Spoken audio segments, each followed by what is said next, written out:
word why. What a curious word. The kind of word that can make us cringe, feel defensive, or even distant.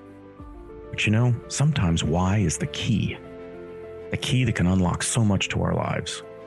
Join me as we explore the why with fascinating contributors to the world, those that entertain us, inform us, teach us about life, and if we're lucky, inspire the next in all of us. I'm your host, Dr. Rod Berger, and welcome to HeadRoom, a production of Brainlight and co-produced by Old Soul. Let's go. You know what's interesting? For those that have followed my interviews, I bounce around, right? Sometimes I'm interviewing a celebrity, or sometimes it's a religious figure, or someone that is a part of a political circle, or an innovator, or an investor, or a student for that matter, whether they're an author or a business owner, a creator, an innovator. And I have to always remind myself that there are people out there that are doing incredibly well. They have taken incredible risks, at least from the outside looking in. And they do so because of what I would call sort of that personal challenge, in essence, what is leaning in on them. And they make the conscious choice to, take a different approach, tack in a different direction to where we might think the wind blows. And so this is a part of these conversations that really sort of gnaw at me, that in the middle of the night when I think about it, I want to continue to understand those that are helping to support the next generation, helping to support people that want mentorship and advisement and a path forward or a different way to look at something. I think that's really vital to what we do. I think about it when I'm speaking at a school or in front of a corporate audience or at a refugee camp in Africa. These sorts of things, bounce around as marbles in my head, if you will. So with that as the backdrop, I'm going to spend some time today with Rusty Gunther, and I want to understand. It's fascinating, Rusty, that when I think about people who've had a background in sales and in business, I think that there's a personality type. I think about the type of people that can take rejection and almost celebrate it. And those that can do it fantastically well. And what I love about your story is that, sure, you've got a resume of accomplishments and supporting and growing over $50 million in different organizations and across sectors. That is, of course, something to be able to hang your hat on. But the pivot, right? The pivot that you've made in your ability and your desire to support what I'm calling is sort of the next generation. And I don't mean from like a Gen Z to from a boomer to a Gen Z, but those that are deciding to move into different directions professionally, where they're looking for purpose over profits potentially. Um, that's a long preamble to an introduction into my affinity for professionals and people like you that are willing to kind of look around the corner, even if we don't have a bright light on that corner of that real estate. Talk with me as we get started in our discussion here, Rusty. Talk about the pivot point. At what was there a moment when whether you were talking with your wife or your family or colleagues, and you said, I feel like I have a pretty good beat on what I'm doing, but I don't know if this is what I'm going to be doing for the next 30 years. Maybe there's a different way to contribute, a different way to continue to grow professionally, but to do so in a more communal way, what I might call a communal way. Was there a pivot point for you? That is a beautiful question. I'm not sure I can tie it directly to a pivot point because there's been many pivots in my life. And the easiest way for me to get framework around this and maybe more my approach to this question is to look at this through the lens of a father. Oh. My kids are very different, right? I have one who's very artistic. On meeting, you would think he is shy, and he's not, but he's very much gathering information. He takes it all in and he expresses it really well through art. Since he's been able to hold a crayon, he's had a notebook and he's been drawing and creating. And that's great. I've tried to get him involved in things that I was interested in as a kid, in sports. And there has been some effort, but it's not his thing. My daughter, on the flip side, is very open to exploring new things. She's also very outgoing and doesn't mind asking challenging to questions to people she's just met, which I think is really cool. Yeah, I love that. But for the two of them, right? So if we're thinking about the pivot and like what is lurking around that corner, the lesson here from my perspective is let's just feed the curiosity. Like if there's something in us saying, man, I would really like to explore this area of business, or I would really like to explore this area of my personality. I want to explore this fitness journey, whatever it is. Let's fuel that fire. Because when we find people leaning into those curiosities and those, and it creates obsession sometimes, right? Okay, let's get obsessed about this for a while. It can be a really powerful and good thing. I love your utilization of or the application of sort of the parent hat. I mean, that resonates with me. I have a son and daughter. So when you say that, I know exactly what you mean. And the beauty of the sort of two sides of the same coin. Let's find a time and a place to be obsessed about something, and let's see where we can go with that. Okay, to that end, Rusty, talk a little bit about. Here's what's interesting to me, and maybe this is sort of era dependent from a contextual perspective. But we are in an era now where I think, writ large, our understanding and relationship to voice, our own voice and that of others, has changed dramatically. I'm of a generation where initially you couldn't create your own brand. It wasn't even a part of what you thought. The term entrepreneur really didn't exist when I was growing up. It was potentially a fellow student's parent had a shingle, right? Or they maybe were an insurance agent and I guess maybe they owned their practice or their firm, right? This Yeah. this notion that any of us had an idea worthy of a competitive marketplace just wasn't a part of the pantheon. It wasn't a part of what we would maybe speak out loud. And I think if we're talking about mentorship, business coaching, executive coaching, and one, I know that world incredibly well. My wife is a terribly successful executive coach and is very talented at what she does. So I see it from the inside. And I see it, the connection to psychology. I've got my doctorate in clinical psych. So I have this unique relationship, I think, to this interpersonal dynamic where one human being can help unlock and hold to account the dreams that others have and that they want to be sort of moved at the behest of. When you think of voice, how has your voice had to change from one of confidence to be successful in a sales and business role to one that is allowing in other voices? In essence, the power of the fuel of someone else's voice in stimulating the creativity that you bring and the expertise to then decipher what it is that other voice, meaning a client that you have or someone that you're collaborating with, is bringing to that. I think that relationship to voice is really compelling and something that we don't talk a lot about. It's like an elevator stopping between two floors. Let's stop that elevator and talk about that space and time, which is voice. And how did you understand and sort of separate your own voice from that you're working with? I think we have to be really careful with what we take in.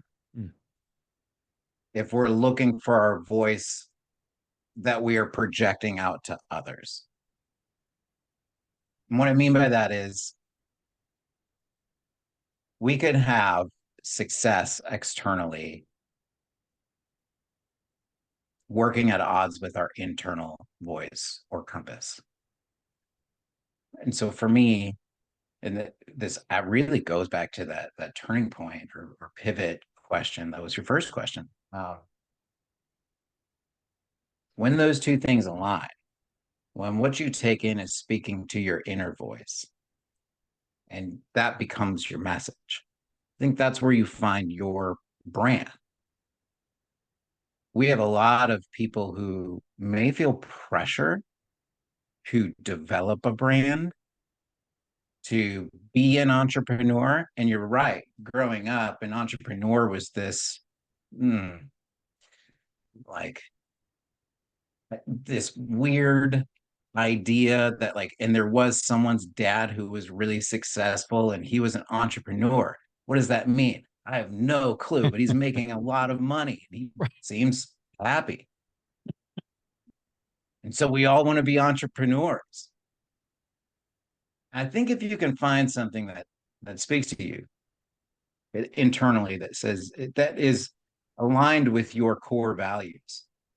And we talk about purpose a lot, and just driving a purpose guided life that has to be bigger than a paycheck. It has to. That has to be in line with our obsessions, right? And our curiosity. What is around that corner? Is it worth exploring? Is it aligned with who I want to be? Those are really core questions to ask to find and develop your brand, if that's what you need to do.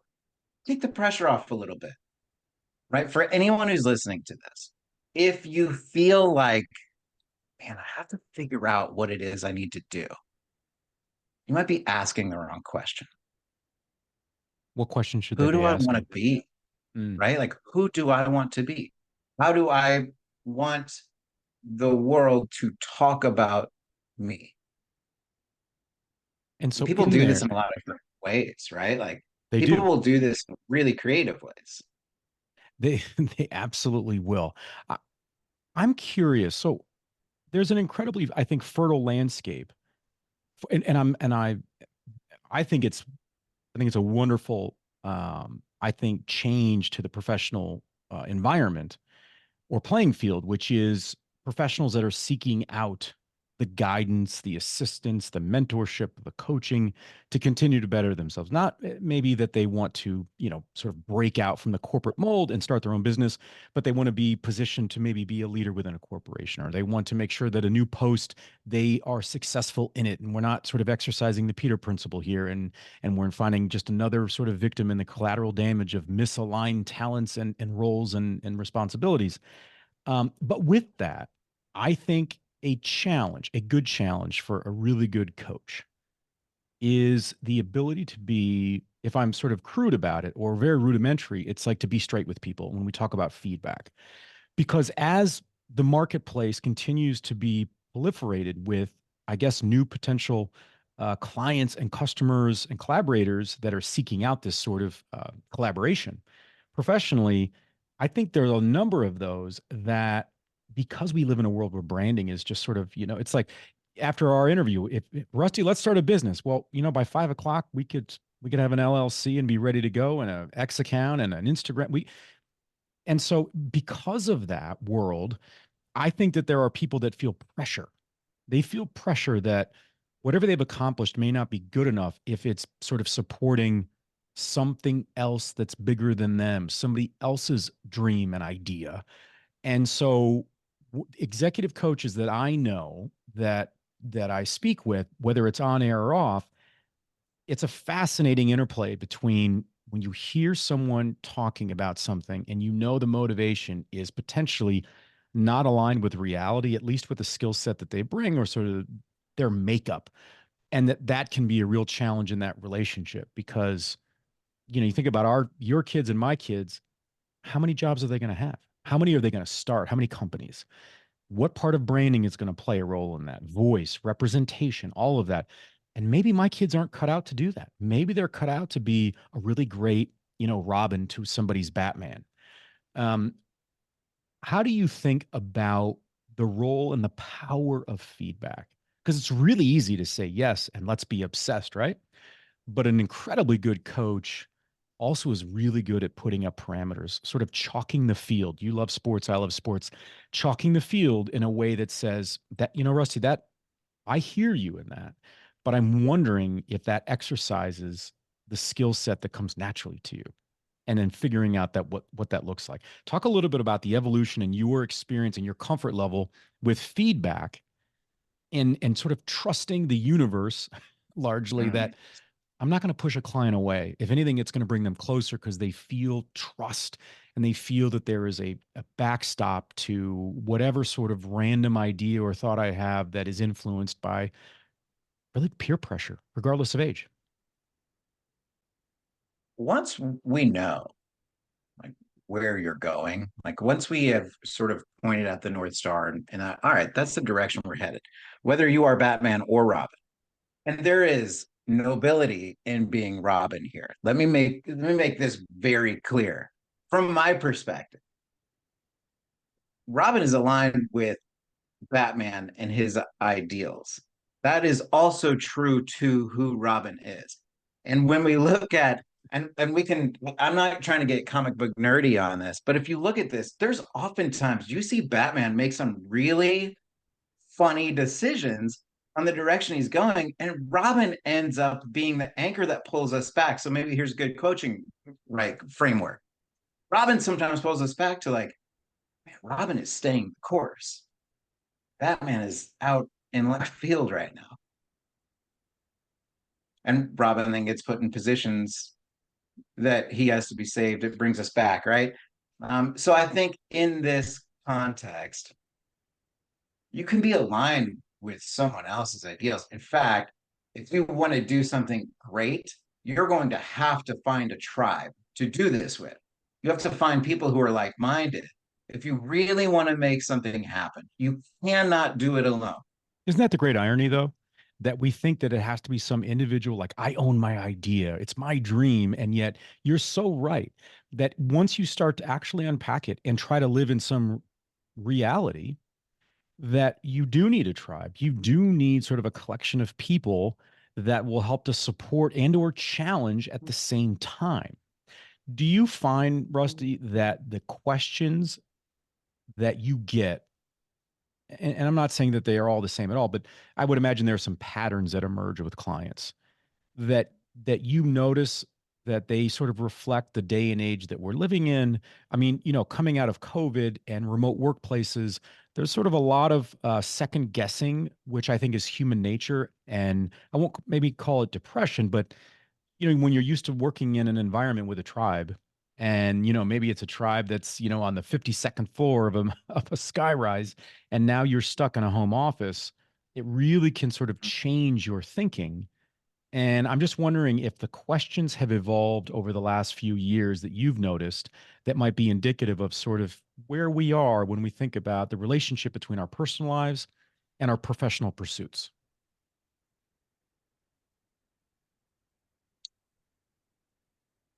I think a lot of that is just how do I bridge the gap from my ideas and what I know I need to be doing to taking action and moving in that direction.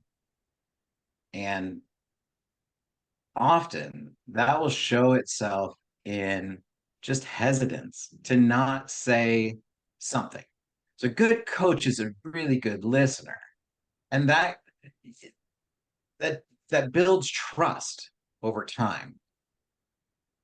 I don't think a good coach will right away challenge and say, no, no, no, no. Like, I'm hearing this and that's wrong. Here's what you need to do, because there's not a lot of learning there.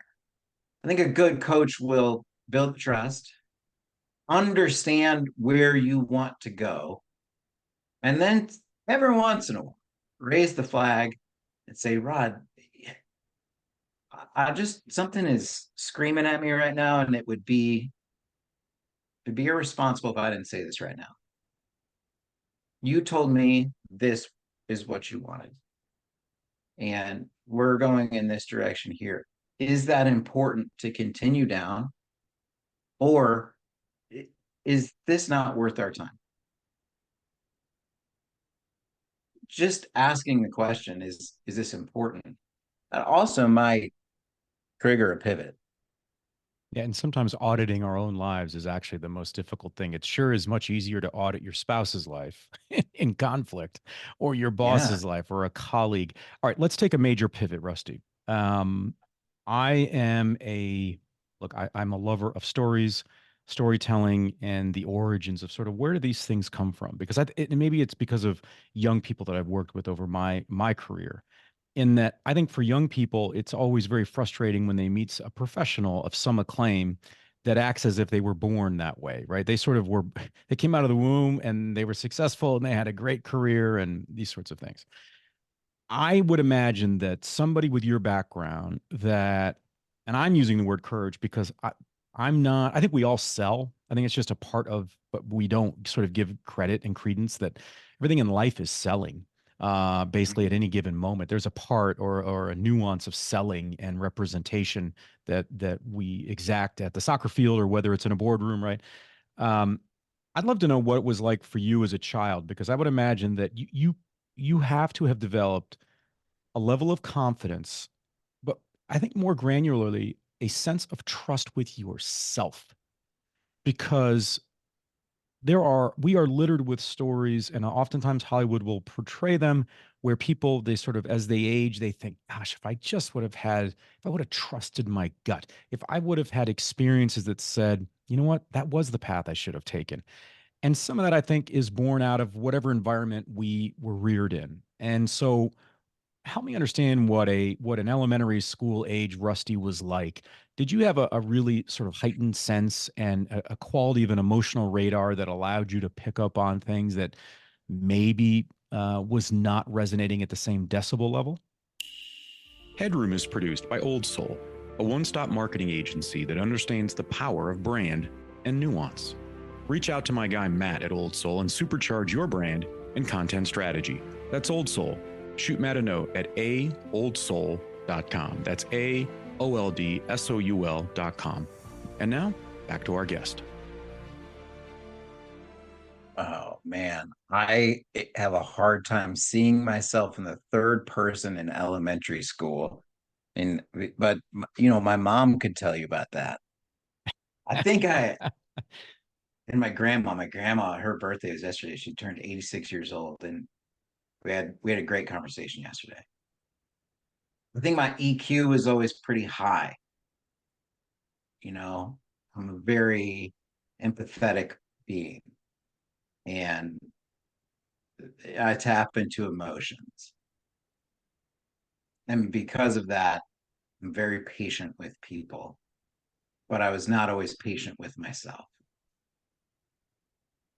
And learning to trust myself and the decision make and my own decision making capability, that is something that was grown over time. But frustration was certainly there early on. And that showed its face in the way of teenage rebellion. I did not want to conform. I had a really hard time with authority figures. I found solace in art, and I found solace in music, and particularly things that were sort of countercultural at the time, punk rock and metal and alternative music, which you would never know looking at me. I was going to say, yeah. But long hair, then all different types of colors of hair, and And so whatever I could do to how stand is that, apart. Rusty? How is that expressed today? Because yes, your outward image would not, no, sort of the average Joe would not put money down on a bet that says that you liked alternative music back in the 90s or something like that. Right. So Yeah. how is that expressed? Because I don't think those things are capped off at all. I think maybe potentially they mature, they grow over time. We find different ways and outlets to experience them. How would you say that's expressed now? Probably pretty similarly. I tend to find myself in positions that are kind of mainstream, but I don't like to take the same approach. I want to get in the weeds.